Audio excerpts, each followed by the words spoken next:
Sunitha Williams, Butch Wilmore International Space Station నుంచి ఈ రోజు ఉదయం ఇండియన్ టైమింగ్ ప్రకారం 10:35 బయలుదేరారు. రేపు తెల్లవారుజామున అంటే మార్చి 19వ తారీఖు తెల్లవారుజామున 3:27 ఇండియన్ స్టాండర్డ్ టైం ప్రకారం ల్యాండ్ అవుతారు. వాళ్ళ ల్యాండింగ్ కూడా చాలా డిఫరెంట్ మెథడ్ అన్నమాట. అదే splash down method of landing అంటాం. అంటే జనరల్ గా మనం ఎక్కడైనా ల్యాండ్ అయ్యేటప్పుడు భూమి మీద ల్యాండ్ అవుతాం, కానీ స్ప్లాష్ డౌన్ మెథడ్ లో భూమి మీద ల్యాండ్ అవరు. ఏదైనా వాటర్ బాడీ మీద ల్యాండ్ అవుతారు, ఏదైనా ఓషన్ మీద కానీ సీ మీద కానీ పారాచూట్ సహాయంతో ల్యాండ్ అవుతారనమాట. దీన్ని చాలా సేఫ్ మెథడ్ అంటాం, సేఫ్ ల్యాండింగ్ అంటాం. చాలా ప్రిసైజ్ గా ల్యాండ్ అవుతారనమాట. వాటర్ అనేది నేచురల్ కుషన్ లా ఉపయోగపడుతుంది. భూమి మీద కన్నా కొంత ఈజీగా పారాచూట్ సాయంతో వాటర్ మీద ల్యాండ్ అవ్వచ్చు.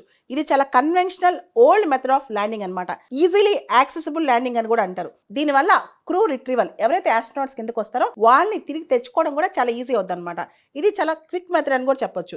ఇంతకుముందు నాసా వాళ్ళు లాంచ్ చేసిన జెమినీ కావచ్చు, అపోలో కావచ్చు, మెర్క్యూరీ కావచ్చు, ఇది కూడా స్ప్లాష్ ల్యాండింగ్ మెథడ్ ద్వారానే మనం క్రూని ల్యాండ్ చేసాం. ఇది ఫ్లోరిడా దగ్గర గల్ఫ్ ఆఫ్ మెక్సికో ప్రాంతంలో ల్యాండ్ అవుతుంది. వీళ్ళు ల్యాండ్ అయిన తర్వాత వెంటనే ఇంటికి వెళ్ళిపోరు. 45 days నాసా వాళ్ళ దగ్గరే ఉంటారు. రీహాబిలిటేషన్ ప్రోగ్రాంలోనే వీళ్ళు ఉంటారనమాట. ఎందుకంటే ఈ భూమి మీద 1 సంవత్సరం పాటు మనం ఫేస్ చేసే రేడియేషన్ వాళ్ళు 1 weekలో అక్కడ స్పేస్లో ఫేస్ చేస్తారు. కాబట్టి వాళ్ళ బాడీ మొత్తం కంప్లీట్గా కంట్రోల్ వచ్చేదాకా ఈ ఆస్ట్రోనాట్స్ నాసా వాళ్ళ ఆధ్వర్యంలోనే ఉంటారు.